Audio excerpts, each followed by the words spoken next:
Jody was how old when he was killed? 29. 29 years old. Put his picture back up on the screen again. 29 years old, a bullet to the head. Yes. His only son. His only son. Now, as we talk about parents, there are parents out there right now who have lost their children. Yes. It's not right to lose your child. I don't care how you lost them. To sickness, disease, drunk drivers, car accidents, cancers, leukemia, black on black crime, white on black, yellow on black, red on black. Dead is dead. Right. Nobody wants to lose their child. Nobody. No color, no race, no culture, no kind. And your son, your only son, is dead. We're looking at all of these parents right now who are losing their sons in various ways, who are grieving right now. Some of them are watching us online. I want you to look right into that camera and talk to parents who are going through what you and Denise went through about how to make it. Let me say this to you this way. Denise and I, when Jody got killed, we lost a part of us because he was us. He was connected to us. He was from us. And it took nobody but God himself, just God himself, to cover us and coat us and protect us the way that he did. We went through counseling for 3 years after Jody's death. 3 years. See, sometimes it ain't just faith. You're right.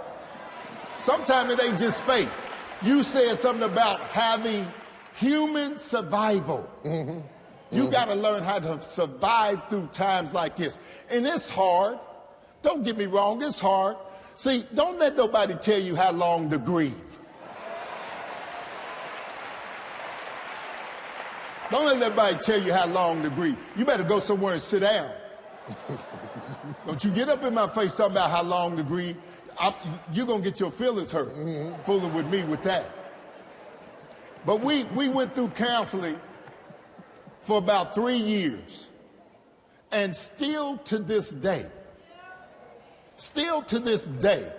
times like this, seasons like this, birthdays, holidays, picnics, you know, you go through emotionally, but God is with us. You know, I walked up to Trayvon Martin's dad right after he was killed. And I knew his mother was devastated. His mother, Sabrina, became very close with my wife, and they became friends, and I was glad about that. I looked to his father, and I said, I know you must be in unbelievable pain. I said, because not only did you lose your son, but you lost your son while he was trying to get to you. Yeah. For a father, that's unbelievable. He was trying to get to me. And fathers, if you're a father worth your salt, you are protective. If you're a father worth your salt, you provide and you protect your children and your family at all costs. All costs. At all costs. They might break in the house and kill them, but please let them find me dead too. Yeah.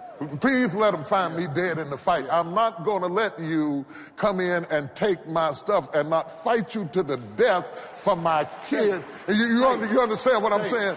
You know, we were men. We were men. We went to work every day. Yes. We fed our kids. We clothed our family. Yes. We held it together. Yes. We stayed through the good times and the bad times, and all of that happened. And I looked at him as a man to a man, and tears welled up in his eyes because he knew from a masculine perspective that need to protect. And the pain of not being able to protect his child was very, very painful. But sometimes children get into stuff, and this is every parent's fear, that you can't get them out of. That's right. Yeah. Sometimes they get into stuff that they either won't listen, or somebody takes the choices away from them, or they move in such a way, and there you are dealing with that grief.